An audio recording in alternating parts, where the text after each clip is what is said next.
ఎటువంటి ఉపదేశాలు లేవు. కేవలం గాఢమైన మౌనం మాత్రమే ఉంది. కానీ ఆ మౌనం కూడా ఖాళీగా లేదు. అది అర్థంతో నిండి ఉంది.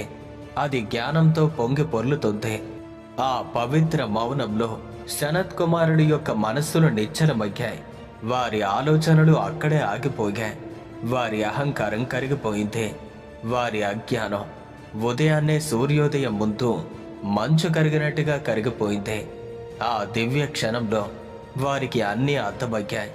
అసలు జీవితం యొక్క అసలు అర్థం, మాయ యొక్క భ్రమ, ఆత్మ యొక్క శాశ్వత సత్యం, బ్రహ్మం యొక్క సాక్షాత్కారం. గురువు ఒక్క మాట కూడా మాట్లాడలేదు. కానీ ఆ శిష్యులకు సర్వం తెలిసిద్దే. వారు కృతజ్ఞతలతో తలలు వంచుకుని చెప్పారు, ఓ ప్రభు, మీ మౌనం వేదాల కంటే ఎక్కువ బోధించింది.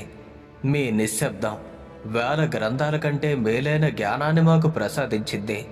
మీకు సాష్టాంగ నమస్కారమని. అసలు దక్షిణామూర్తి యొక్క సందేశమేంటి? మౌనం యొక్క అర్థమేంటి? దక్షిణామూర్తి యొక్క మౌన బోధన మనకు ఈ లోతైన సత్యాలను బోధిస్తుంది. నిజమైన జ్ఞానం పదాల ద్వారా రాదు. అది మన లోపల నుండి ప్రకటిస్తుంది. జ్ఞానం బయట నుండి నింపబడదు. అది మీ అంతరంగంలో ఎప్పటికే ఉంది. గురువు కేవలం దాన్ని మేల్కొల్పుతాడు. గురువు మిమ్మల్ని కొత్త విషయాలతో నింపుడు. మీలో ఇప్పటికే ఉన్నదాన్నే మేల్కొల్పుతాడు. సూర్యుడు వెలుగును సృష్టించడు. అతడు కేవలం చీకటిని తొలగిస్తాడు. అదేవిధంగా గురువు జ్ఞానాన్ని ఇవ్వడు, అజ్ఞానాన్ని మాత్రమే తొలగిస్తాడు. మరి దక్షిణ దిశలో ఉన్నటువంటి మర్మమేంటి? దక్షిణ దిశ యమదేవుడు, అంటే మరణం యొక్క దిశ.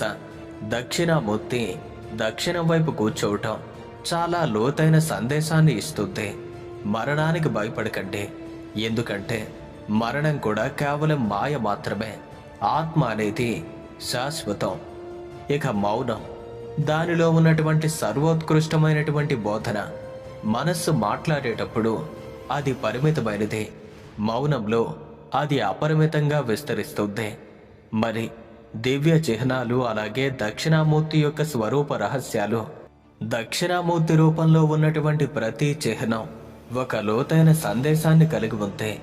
వటవృక్షం శాశ్వత విశ్వం. వటవృక్షం ఎప్పటికీ నిలిచి ఉంటుంది. అది లక్షలాది జీవులకు ఆశ్రయాన్ని ఇస్తుంది. అదేవిధంగా భగవంతుడు కూడా ఆ వటవృక్షం లాంటివాడే. సమస్త సృష్టికి తనే ఆధారం. దక్షిణామూర్తి యొక్క యువ రూపం, శాశ్వత తాజాతనం. దక్షిణామూర్తి యువకుడుగా కనిపించడం